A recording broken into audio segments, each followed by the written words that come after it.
किसी super hero के जैसे काम करता है।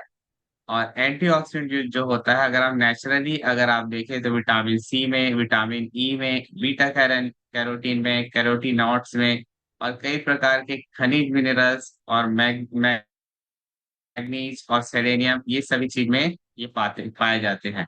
और एंटीऑक्सीडेंट की प्रॉपर्टी ऐसी है कि ये हमारे शरीर के जो फ्री रेडिकल्स होते हैं उसको कम करने का काम करते हैं। आप सभी को बताना चाहूंगा, फ्री रेडिकल्स ऐसे जो कण होते हैं, मुक्त कण होते हैं, जो हमारे शरीर की कोशिकाओं से जुड़ जाते हैं और एक जगह इकट्ठा होने लगते हैं। और इसी के कारण कई सारी बीमारियों के हम सभी चपेट में आते हैं। तो ये सभी से एंटीऑक्सीडेंट क्या करता है, हमारी रक्षा करता है। तो देखो क्या क्या फायदे हैं एंटीऑक्सीडेंट्स के। ये फ्री रेडिकल से होने वाले रोगों को दूर करता है, हमारी बढ़ती उम्र जो है उसको बढ़ने नहीं देता, देरी से बढ़ता है। ऐसा नहीं कि हम बड़े उम्र बढ़ेगा नहीं, लेकिन देरी से हम एजिंग की प्रॉब्लम आती है। इसके साथ साथ शरीर में हमारी जैसे शुगर हो गया, डायबिटीज हो गया, हार्ट की बीमारी हो गई, विजन से संबंधित बीमारी हो गई, और इसके साथ साथ हमारा जो रोग प्रतिरोधक क्षमता है इसको भी बढ़ाने का काम करता है।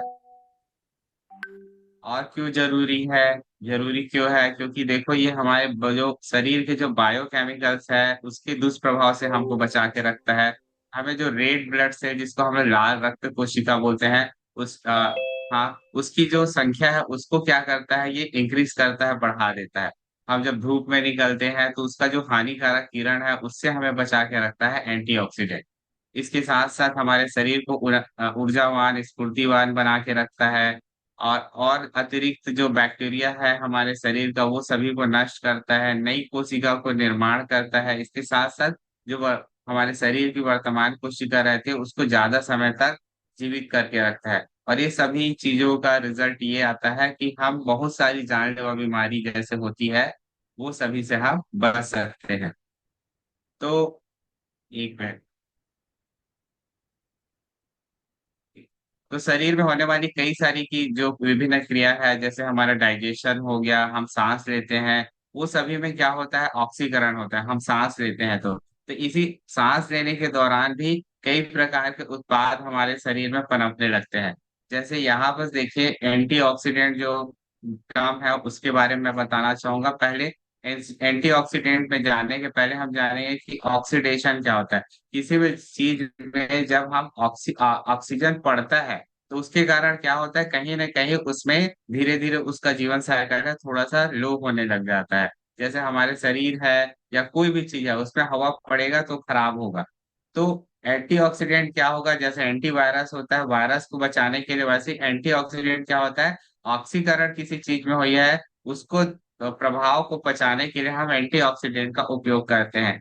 एक छोटा सा उदाहरण मैं आपको सरिया का देना चाहूंगा। जैसे छड़ को आप हवा में ऐसे ही रख दिए रहेंगे तो धीरे से उसमें जंग लग जाता है। लेकिन उसी को अगर आप उसमें क्या करते हैं, अगर पॉलिश कर दिए रहेंगे, वार्निश लगा दिए रहेंगे, फिर छोड़ेंगे तो थोड़ा देर से खराब होगा। तो इसी तरह से हमारे शरीर को भी एंटीऑक्सीडेंट की जरूरत पड़ती है। तो ऑक्सीकरण के दौरान हमारे शरीर में कई ऐसे उत्पाद पनपने लगते हैं जो हमारे शरीर को आगे चलकर नुकसान पहुंचाते हैं। और एंटीऑक्सीडेंट इन्हीं अतिरिक्त नुकसानदेह उत्पादों को नष्ट कर कई जानलेवा बीमारी से हमारी रक्षा करता है। और ये कई प्रकार की बीमारी हो सकती है, कैंसर हो सकता है, हार्ट की समस्या हो सकता है, डायबिटीज हो सकता है, ये सब चीज से हमें रक्षा करता है। तो यहाँ पर कुछ एंटीऑक्सीडेंट के बारे में बता रहे हैं जिसको आपको रोजाना यूज करना चाहिए। तो इसमें है vitamin A, vitamin C, vitamin E. यहाँ पर ये भी बताया गया कि विटामिन ए जो है 1076 मिलीग्राम आपको यूज करना चाहिए रोजाना। विटामिन सी को 1107 मिलीग्राम यूज करना चाहिए, विटामिन ई को 9 मिलीग्राम यूज करना चाहिए। और ये सभी चीज जैसे यहाँ पर बोला गया कि 5 प्रकार के फल और सब्जियों को शामिल करो अपने भोजन में। इसके साथ साथ 6 से 11 तरह के अनाज का आप सेवन करेंगे तो आपको उससे आपके बॉडी में एंटीऑक्सीडेंट मिलता रहेगा। आहार में और ये अगर प्राकृतिक सोर्स देखेंगे तो ये सभी चीजों को आप शामिल कर सकते हैं। जैसे विटामिन ए में यहाँ दिया गया डेयरी उत्पाद, अंडे, लीवर। विटामिन सी में दिया है फल सब्जियां, जामुन, संतरे, शिमला। विटामिन ई दिया है नट्स, बीज, सूरजमुखी और अन्य वनस्पति तेल, हरी पत्तेदार सब्जियां।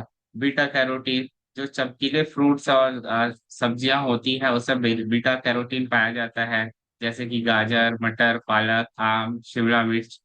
लाइकोपीन, टमाटर, तरबूज सहित गुलाबी और लाल फल और सब्जियां। ल्यूटीन, हरी पत्तेदार सब्जियां, मक्का, पपीता, संतरे। और सेलेनियम जो है साबुत अनाज जैसे कि चावल, मक्का, गेहूं। इसके साथ नट्स, अंडे, पनीर और फलियां, ये सभी चीजें पाया जाता है। तो आप प्राकृतिक रूप से अगर देखें तो इतनी सारी चीजें आपको खाने पड़ेगी। और जो सबसे ज्यादा शक्तिशाली एंटीऑक्सीडेंट अगर किसी को माना गया है तो ये पांच छह चीज है इसमें। आप है, नींबू है, स्ट्रॉबेरी है, सूखे मेवे है, ब्रोकली है, लहसुन है और टमाटर है। तो अभी गर्मी का सीजन है, नींबू तो आप लोग यूज करते ही होंगे, स्ट्रॉबेरी भी अभी गर्मी में बहुत अच्छे अभी मिल रहे हैं, इसका भी इस्तेमाल करिए। सूखे मेवे, ब्रोकली, लहसुन, टमाटर, ये सभी चीज का आपको एंटीऑक्सीडेंट के लिए प्रॉपर यूज करते रहना है। तो यहाँ पर देखिए एक छोटा सा पिक्चर के माध्यम से यहाँ दर्शाया गया है कि कैसे जो है ऑक्सीडेशन हमारे शरीर में होता है और कैसे उसके कारण इफेक्ट होता है। तो यहाँ टमाटर को देखिए, टमाटर हम जब मार्केट मार्केट से खरीद के लाते हैं तो ताजा रहता है।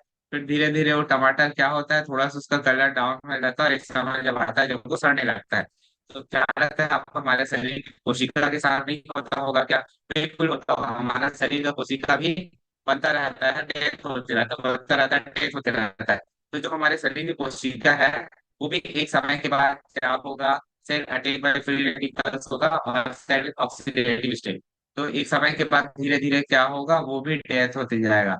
तो एंटीऑक्सीडेंट क्या होता है, इसको ज्यादा समय तक बना के रखता है, ज्यादा समय तक इसको जमा रखता है, जिसके कारण फ्री रेडिकल जल्दी से अटैक नहीं कर पाते और वो कोशिका जल्दी से मर नहीं पाती।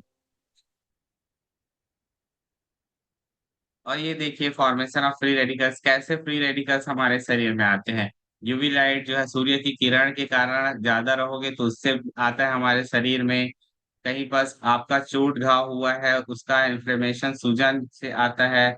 अगर आपका मेटाबॉलिज्म स्ट्रांग नहीं है उसके कारण भी होता है। स्मोकिंग के कारण होता है।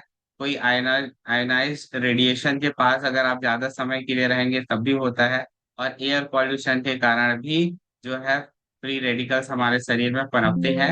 और ये सभी चीज का दुष्प्रभाव आगे चल के हमारे डीएनए में भी होता है। और डीएनए अगर खराब होगा तो हमारे वंश में भी इसका इफेक्ट पड़ता है। तो कुछ ऐसे सब्सटेंस है जिससे हमें को दूरी बना के रखना है, जिससे हम, देखो ये फ्री रेडिकल्स है जिसके कारण, ये सभी चीज के कारण हमारे शरीर में फ्री रेडिकल्स आते हैं। जैसे फ्राइड फ्रूट्स हम खाएंगे, अल्कोहल, सिगरेट्स, ये सब चीज करेंगे, ज्यादा कीटनाशक पेस्टिसाइड्स का उपयोग होगा उसके कारण भी होगा। और एयर पॉल्यूशन के कारण भी होता है। तो आई होप आप सभी को आज का जो छोटा सा टॉपिक था एंटीऑक्सीडेंट के रूप में, ये सभी आपको समझ में आया होगा। And thank you so much Indrajit sir.